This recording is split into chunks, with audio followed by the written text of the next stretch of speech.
Coffee.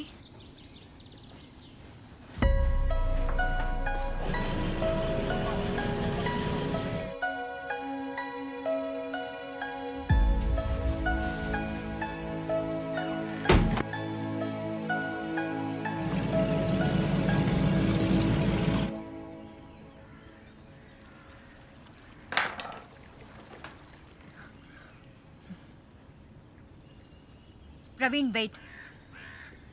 ఎందుకు ఇంత సిల్లీగా బిహేవ్ చేస్తున్నావు ప్రవీణ్? కాఫీ ఇస్తే తాగలేదు, టవల్ ఇచ్చినా తీసుకోవట్లేదు. What's wrong with you Praveen?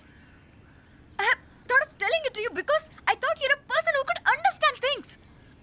కానీ నువ్వేమో ఇలా బిహేవ్ చేస్తున్నావు. నాకు తెలిసి ఇదంతా ప్లాన్ అని. వాట్? పెళ్ళికి ముందే ఇదంతా నాకు ఎందుకు చెప్పలేదు? ఇప్పుడు ఎందుకు చెప్పావు? Why now?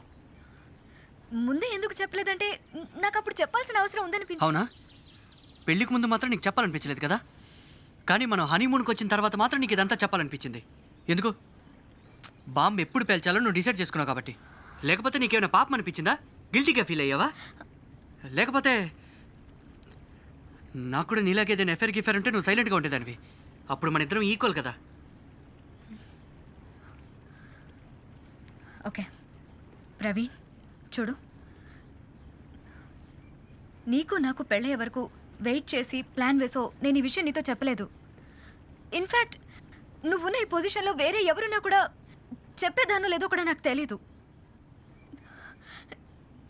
You very very important to me. Please understand. చూడు, నేనేం మాట్లాడుతున్నానో I don't know. I'm confused. కాసేపు నన్ను ఒంటరికి వదిలే. At least tell me where you are going. No, నాకెవరికి చెప్పాల్సిన అవసరం లేదు. నేను చెప్పిన దాని గురించి మాత్రమే నువ్వు ఆలోచిస్తున్నావు. ఎందుకు చెప్పానో కూడా కొంచెం ఆలోచించు. నా ఫ్రెండ్స్ పెళ్లి చేసుకోవాలనుకున్నప్పుడు ఇన్స్టాగ్రామ్, ఫేస్బుక్, వాళ్ళు ఇలాంటి సోషల్ నెట్వర్కింగ్ సైట్స్ అన్ని సెర్చ్ చేసి వాళ్ళు బ్యాక్గ్రౌండ్ నీట్గా చెక్ చేసి ఆ తర్వాత పెళ్లి చేసుకున్నారు. నేను ఎక్కడికి పోతుంది స్మాల్ టౌన్ మెంటాలిటీ. నేను తను చాలా ఇష్టపడ్డాను, కానీ తను చేసిన తప్ప కదా.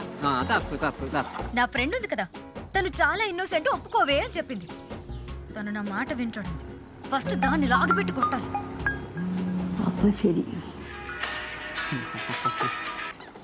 హలో, ఏం మాయా? నా లివ్ ఇన్ రిలేషన్ గురించి అంతా తనకు చెప్పేశాను. సీరియస్లీ? Are you mad? అసలు ఏం మనిషివే నువ్వు? అదంతా చెప్పాల్సిన అవసరం ఏముంది? నాకు చెప్పాలనిపించింది, చెప్పేశాను అంతే. ఏం లేదు బాబు, ఊరికే చేశాను. ఎలా ఉన్నారో అడుగుదామని. ఫోన్ చూస్తుంటే గుర్తొచ్చావు. ఒకసారి ఫోన్ చేద్దామని అనిపించి ఫోన్ చేశాను. సరే, జరిగిందేదో జరిగింది. తన రియాక్షన్ ఏంటి? తను అసలు మాట్లాడితే కదా తన రియాక్షన్ తెలియడానికి. మాట్లాడుతుంటే అసలు రిప్లై ఇవ్వట్లేదు, బయటికి వెళ్ళిపోతున్నాడు. మా అమ్మాయికి ఏం తెలియదయ్యా, చాలా ఇన్నోసెంట్, చాలా సాఫ్ట్. అందుకని నువ్వు కూడా చాలా సాఫ్ట్ గా డీల్ చేసి నిదానంగా హనీమూన్ ముగించుకొని వెనక్కొచ్చేయండి, సరేనా? సరే మాయా. ఆ విషయం ఎప్పుడో ఒకప్పుడు చెప్పక తప్పదు, కానీ హనీమూన్ టైంలో చెప్పడమే కరెక్ట్ గా. చెప్తే ఇలాగే ఉంటుంది. అవును కదా, చూస్తాను. తన్ని రాని మాట్లాడతాను. తన ఇన్నోసెంట్, తన సాఫ్ట్, తనకు అసలే తెలీదు. తను మాట్లాడినట్లు సగం కూడా వద్దు bro, 10%. Heat of the moment అని. ఎందుకులే బ్రో, వదిలే. ചേട്ടന്റെ ഭാര്യയെ ഒളിച്ചോടിപ്പോയി. ഹണിമൂണിന് വന്നതാ. ഭാര്യ ഒരുത്തന്റെ കൂടെ ഒളിച്ചോടിപ്പോയി. ഇപ്പോഴത്തെ കാലവേ എന്തൊരു ഹണിമൂൺ. ഇതാ ഹണിമൂൺ. ఏంటి చేటా, వాళ్ళందరికీ ఏం చెప్తున్నావు చేటా? ചേട്ടന്റെ ഭാര്യയെ ഹണിമൂണിന് വന്നതാ, ഒളിച്ചോടിപ്പോയി. കണ്ടുപിടിക്കാൻ പാടില്ലേ? ഇയാളുടെ ഭാര്യ ഒളിച്ചോടിപ്പോയി. ഒരുത്തന്റെ കൂടെ ഹണിമൂൺ ആഘോഷിക്കാൻ വന്നതാ. കല്യാണം കഴിഞ്ഞ് വർക്കാവില്ല. ഇദ്ദേഹത്തിന്റെ ഭാര്യ ഒളിച്ചോടിപ്പോയി. അവന്റെ ഭാര്യ പോയി.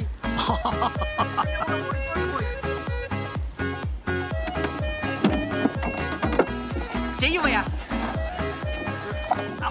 നിന്റെ ഫോട്ടോ ഒന്ന് എനിക്ക് അയച്ചതാ.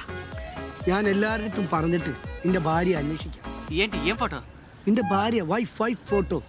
నా వైఫ్ ఫోటో? నీకు వాట్సాప్ చేయమంటా? వాట్సాప్ నీకు వాట్సాప్ చేయాలా? పోరా నీ. എന്ത് ദേഷ്യവാ?